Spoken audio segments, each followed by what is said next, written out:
Hi, I'm Larry London, and today, Border Crossings welcomes the group Shel, which consists of the four Holbrook sisters, Sarah, Hannah, Eva, and Liza, all ranging in a 5-year age span. And growing up in Colorado, they now call Nashville, Tennessee their home. Shel are on tour for their second album, which is called Just Crazy Enough.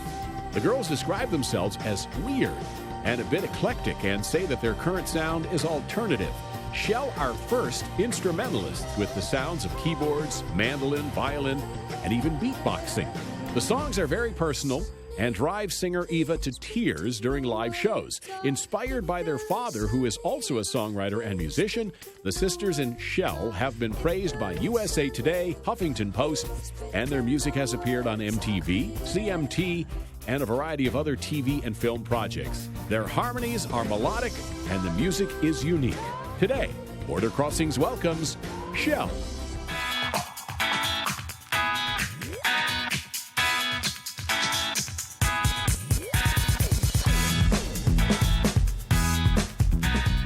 Hi, I'm Larry London. Welcome to Border Crossings. We've got a great program for you coming up on today's show as we welcome into our studios a group of sisters who are on tour for their sophomore album, Just Crazy Enough.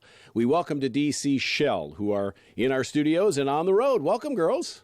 Thank you. Thanks for having us. Very nice to have you. I understand as you got to D.C. and you got to VOA, you couldn't find a place for the whale. Is that what I hear?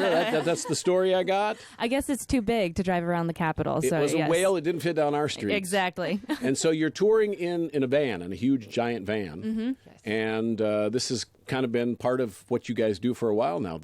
You've even affectionately named your van the Whale. Mm-hmm, mm-hmm. Or Purgatory, just depending on the tour. Ahab's Bane. Ahab's Bane. Now, it's unusual to have a group of sisters, four sisters who all decided that they wanted to work together, because it's not enough that you live together, you grew up together, and now you decided you want to actually make a career together. How's that all going for you guys? Is that an easy thing to do, to work with your siblings? Yeah. I mean, we were all homeschooled, so it kind of fell into place where we were around each other all the time, and our parents were like, you guys are going to be best friends, and it just kind of worked out that way. Indoctrinated, from the beginning. And I heard Dave Stewart, from the Eurythmics fame, is a producer of your album, your latest album, and he said you rehearse more than any other band that he knows because you've grown up together and lived together and done this for many, many years. Yeah, that's probably not true, as flattering as it is, and as much as we'd like to believe that. But Dave's worked with some incredible people. I think he's just being nice. I don't know. We spend a lot of time together. We do. Now, what's the writing process like for a group of sisters? I mean, is this a collaboration? Is this one person does the writing for the melodies and another does the lyrics, or what's the process like for you guys? Yeah, usually, do you want to answer, or do you want me to jump in? You can jump in. Right, so usually Eva will have at least an idea for a song that she'll bring to us, but a lot of the time she'll have the lyrics and the music written, like chords and melody. She'll bring that to us. We listen, kind of get our ideas about it, and then start to orchestrate around what she's created. And she'll have some ideas about where she might want it to go. She does a lot of producing, so the past 2 albums we've made have been co-produced with Shel and Brent Mayer, and then obviously Dave Stewart on the last one. But she'll have her idea, we've got our idea, we kind of meet somewhere in the middle, and then that's a Shel song. Mm-hmm. And you started off as instrumentalists. You regard yourself primarily as instrumentalists. So have you always been singing, together? No, it's strange that started so much later. I didn't start singing until I was 16. And I think we all started around that time, to really sing together. Mm-hmm. But it was intimidating at first. I think especially for me, when I was young, I was such a bad singer. I thought, I don't ever want to subject anybody to this. Especially your sisters. Your father's also in the music business, or was. I don't know if he still is, but that's was he the inspiration for you guys to decide to do this? Definitely. I mean, oh, sorry, go ahead. Oh, no, I was just going to say he was definitely very encouraging, and so is our mother. But yeah, he's been a singer-songwriter and fingerstyle guitarist for years. Mm-hmm. And he hasn't played out much lately, but he was very encouraging, and our mom was very encouraging, playing us lots of classic rock and classical music, and they really wanted us to thrive. We were raised on the Beatles and Led Zeppelin, so, Yeah, I read they're that. And the Marx hippies. Brothers, too. That's real old school. That's black and white. Yeah. So that's kind of interesting for, a family from Colorado, and now you call, Tennessee home. Half the time, yeah. We travel so much, it doesn't really feel like we have a home anymore. Just a van. We live in Just a van. Live in a the van. life of a musician.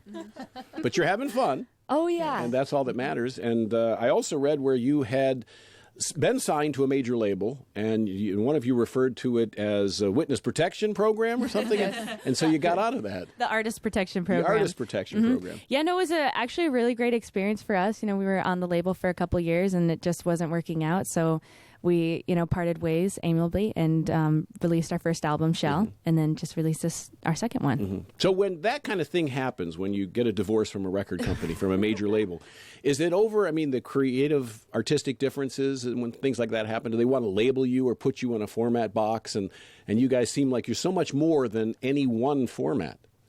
Yeah, it did kind of come down to a genre and a format, because they were originally a country label, and then they were thinking about putting us on a pop label that was like their sister label, and pop was kind of like, but they aren't pop, and country was like, well, they aren't country.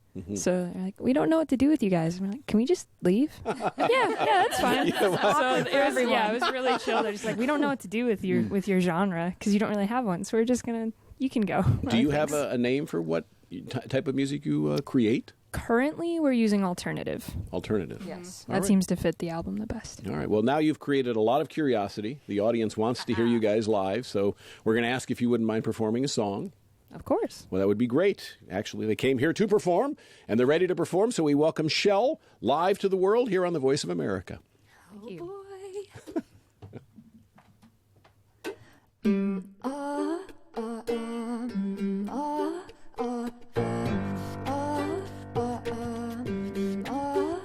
If you know the sound,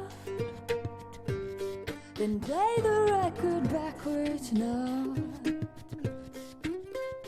If you catch my drift, then listen till the needle lifts. You could be my baby, you could be my baby. You seem just crazy enough. You could be my baby, you could be my baby. You seem just crazy enough to love. You play a double role. They say you're unconventional. Let me set the stage. Sanity is just a cage. You could be my baby, you could be my baby. You seem just crazy enough. You could be my baby, you could be my baby. You seem just crazy enough to love.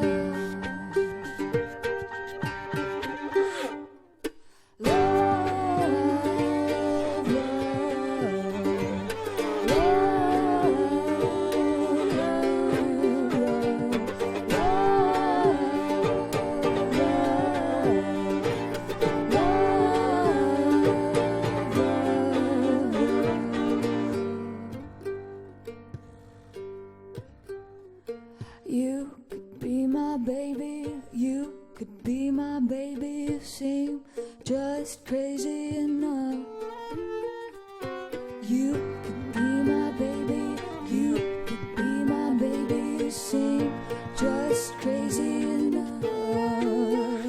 You could be my baby, you could be my baby. You seem just crazy enough.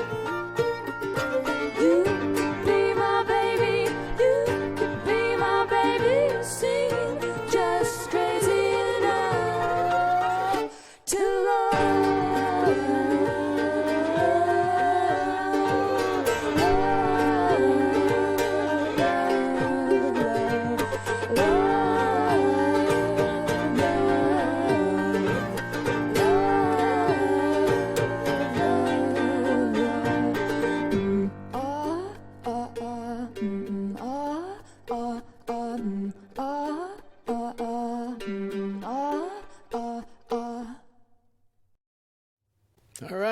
it. Sounding great.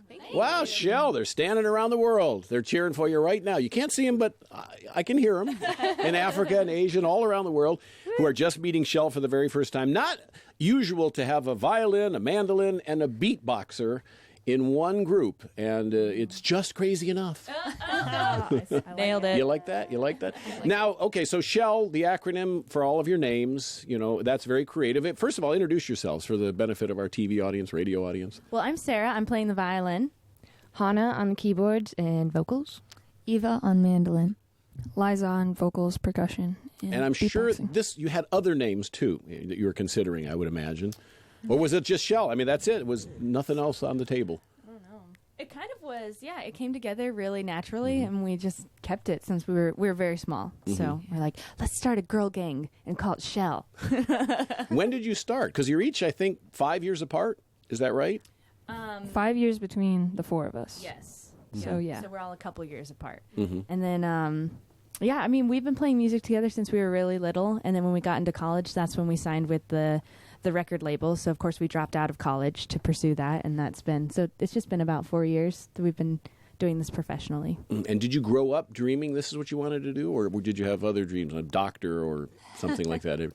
I think we all had things we'd like to aspire to, but the music just ended up coming, at least for me, it came really naturally, and it all fell together really easily. And who's the youngest in the group? That would be me. That's you, huh? Liza. Do you feel you get taken advantage of by your older sisters? Wow, this is getting heavy fast. Don't give her any ideas. Don't give her any ideas, huh? I mean, they don't let me have my own bed. I sleep on the floor. I'm in a cage in the back of the You van. have to serve them, take care of them. Yeah, they make me carry all the heavy things. Where's my water? Where's your water? So this tour, this is a United States tour. Do you tour outside of the United States? Have you been outside of the United States? I read somewhere about Amsterdam. You filmed a video on a roof in Amsterdam? We were in Europe in the fall, and we had a couple days off. So, of course, we went to Amsterdam and found a rooftop and filmed a music video for our song Rooftop. But we were just in Germany for 2 weeks, last month.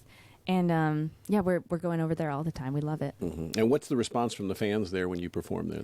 Really, Germany's been really amazing. Yeah, we have a great time over there. They're great listeners. Oh, and they'll stand there and enjoy the music. Like, they come to listen, and they're not standing there on their phones or like taking it in through their phone. They're engaged. Right. It's really cool. And you've done big festivals and you've done small venues. Do you have a preference? Do you like the 50,000 people crowds? Do you like the smaller, more intimate settings? What do you like better as far as your performances go? They both kind of have their unique, elements of excitement. But I think for me, it's the clubs. Like when you just have a completely packed club and it's a very different energy that I think feels a lot closer because everybody's so packed in, and it's just, you kind of feel everybody there with you. I saw a video with a symphony behind you.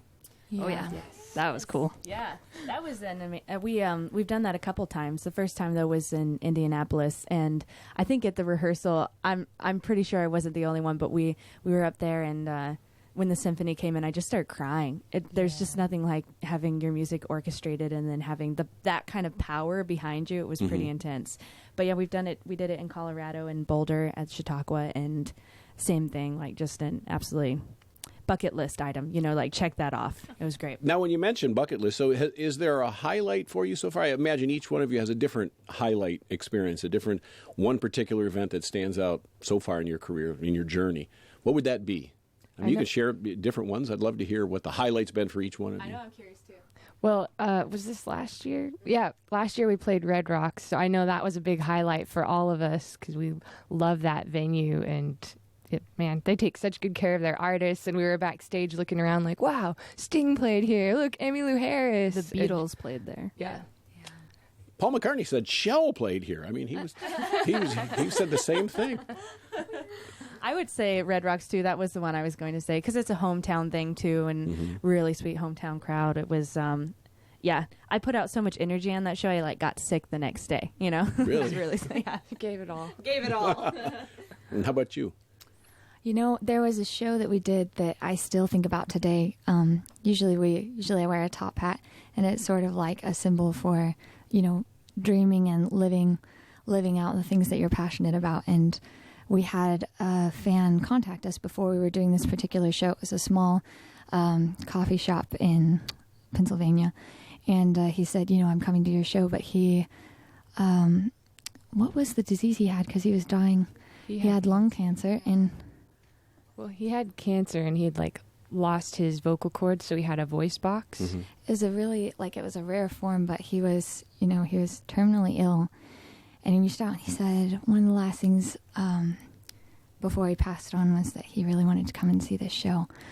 And so he came out, and there's a particular song we do called The Man Who Was the Circus.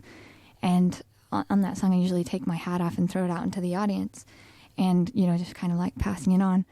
And for this particular show, I saw the gentleman out there, and we'd, you know, spoken a little bit beforehand, and we kind of stopped them at that point in the song, and I just walked off the stage and gave him the hat, and like walking towards him, you know, it's like everything, I kind of got tunnel vision and I was shaking, and I got there and I gave him the hat, and he kind of had tears in his eyes, and then I had tears in mine, and like that, I'll never forget that, you know. I see it moves you. I can see now, even hearing the story, how it moves you. I know, I'm like, okay, keep it together.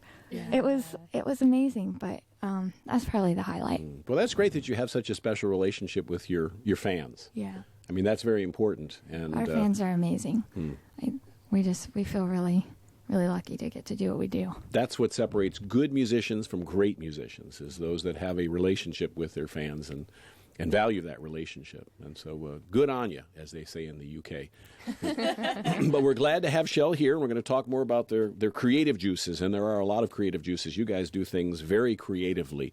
But first, I'll ask if you do another song for us. We'd love to. Yeah. What's this one called? Moonshine, yes? Yes. Yes, sweet. This is a song called Moonshine Hill, and it's inspired by a mason jar full of moonshine that we found in the middle of Missouri while we were paying for gas. Did you drink it? When we got home, we did. Well, all right. I think we ended up trying a couple of the cherries, and we were like, wow, this could have fueled our van. I'm not sure that I want to ingest this. But it didn't. We bought the jar, and Eve was like, "Hey, I have this song idea," and we wrote the song in the car. So on our way to Colorado. I mean, it was 2 a.m., so there was really little else to do. That's right. But consume moonshine. What else do you do? There was no consuming moonshine in the van, though. While you were driving. All right. You ready? Maybe. All right.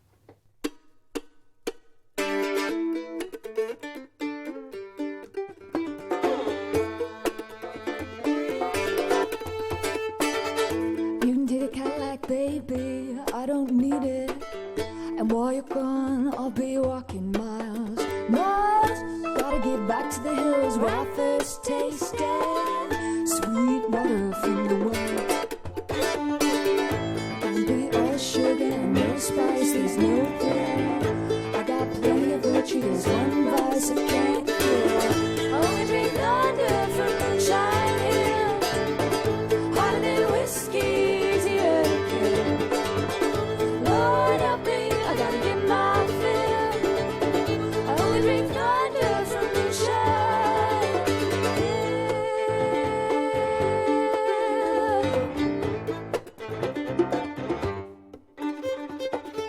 You're thrown in the river, sink or swim. Well, I was baptized in bathtub gin. Mama raised me, always pray, and take your medicine at the end of the day. I can't be all sugar and no spice, there's no thrill. I got plenty of virtue, there's one vice I can't kill. I only drink thunder from Moonshine Hill. Whiskey, easier to kill. Lord help me, I gotta get my fill. I only drink thunder from Moonshine Hill.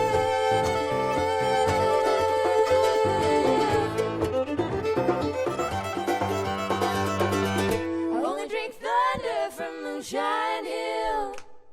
Hotter than whiskey, easier to kill. Lord help me, I gotta get my fill. I only drink thunder from Moonshine. I only drink thunder from Moonshine Hill. Hotter than whiskey, easier to kill. Oh, Lord help me, I gotta get my fill. I only drink thunder from Moonshine Hill.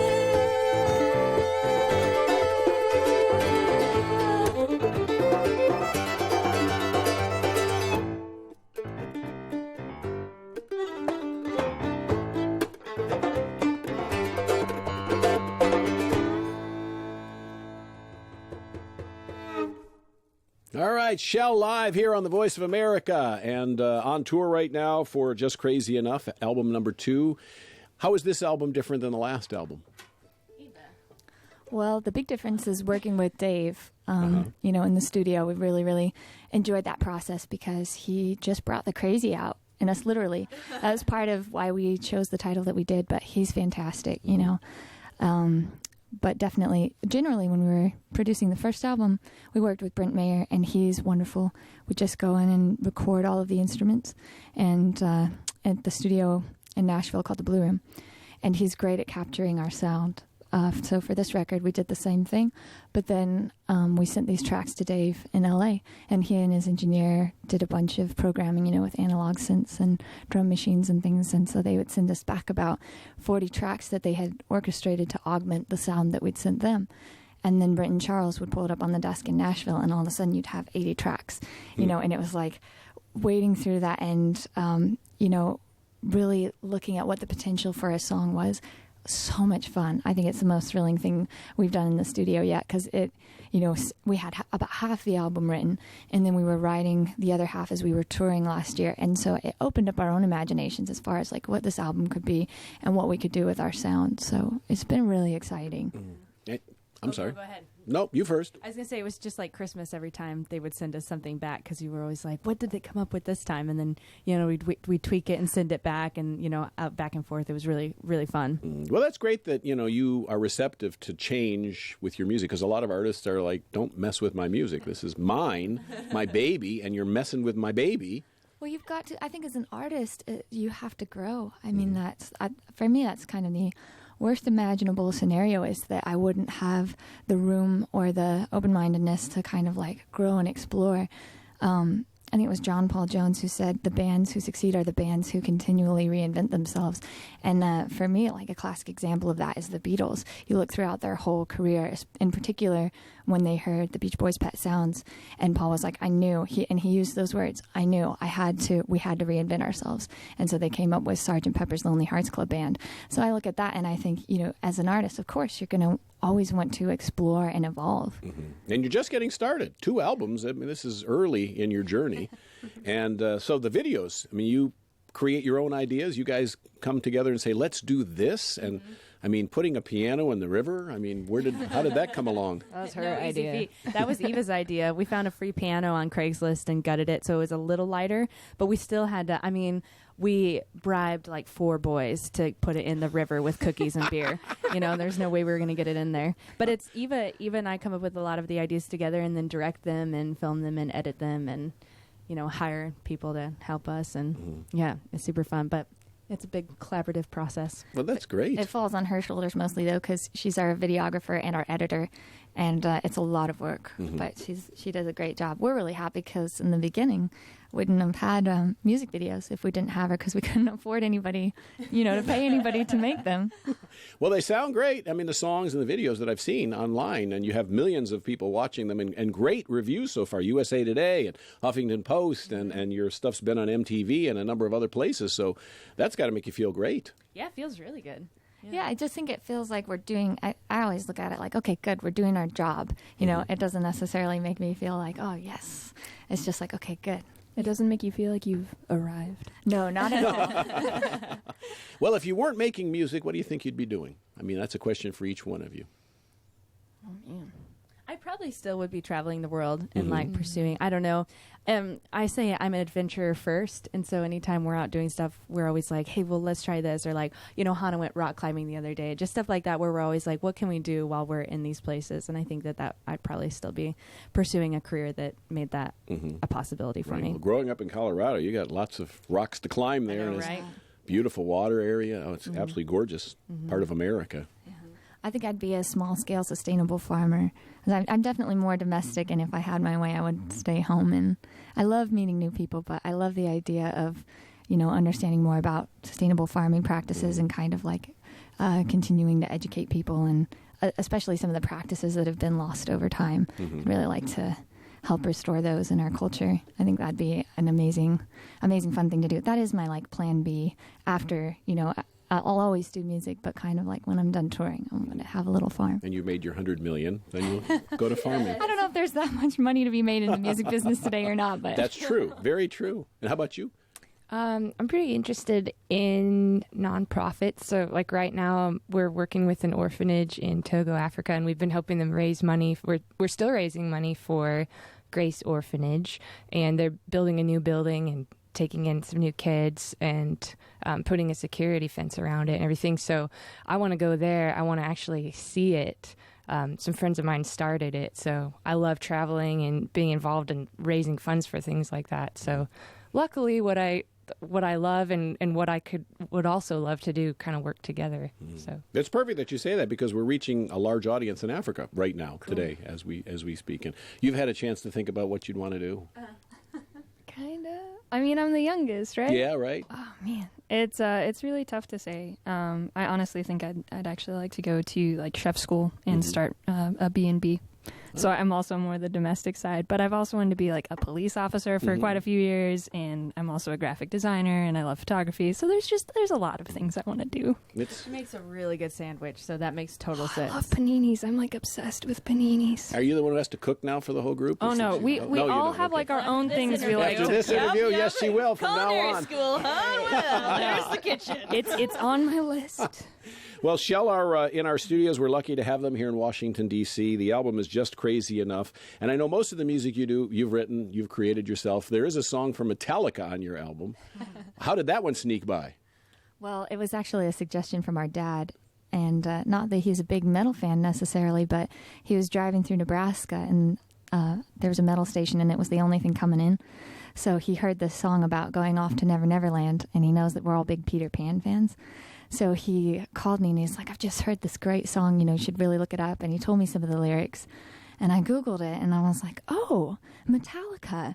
And I listened to the song, and I just got like chills on the back of my neck. I loved it so much, and it was so epic.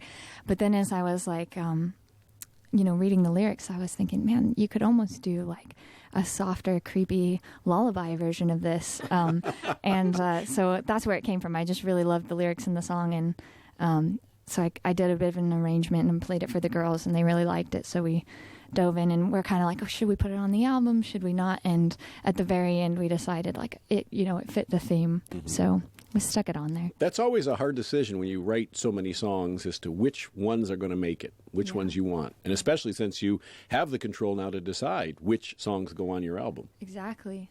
Yeah, we let them fight their way to the top. I like that. Shel is going to perform for us. What are you going to do now? The next song that you've chosen?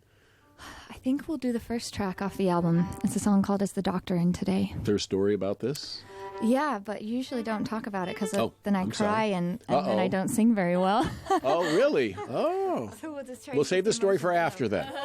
We'll finish with the tears. All right. All right, here's Shel.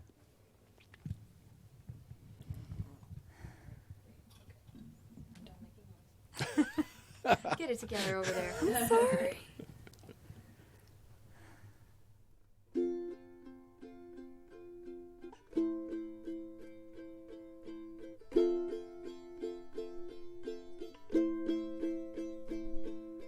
Hello, is the doctor in today?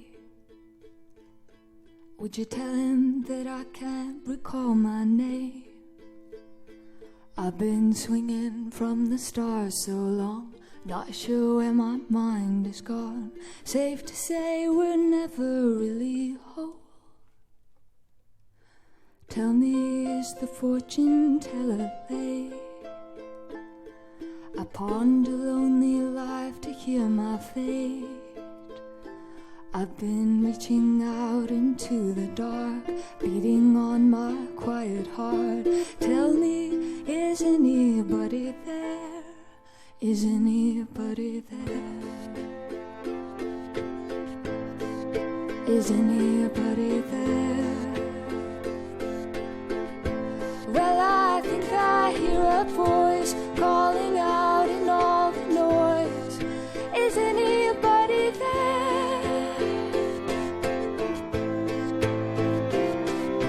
Hello, is the weatherman away? Would you tell him that I'm leaving home today? I've been waiting for the sun to shine. I'll illuminate these crooked lines. Safe to say we'll always find a road. Tell me, is the child still alive? The one who used to look out through my eyes. I've been listening for her faded words, gentle voice I haven't heard. Tell me, is anybody there? Is anybody there? Is anybody there? Well, I think I hear a voice calling out in all the noise. Is anybody there? Is anybody there? Maybe you hear me late at night. I've been searching all my life. Is there anybody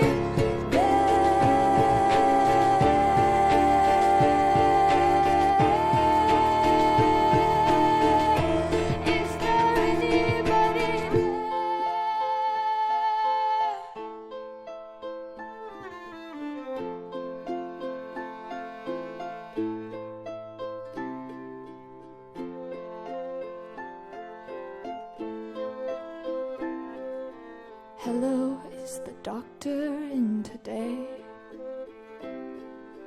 Hello, is the doctor in today?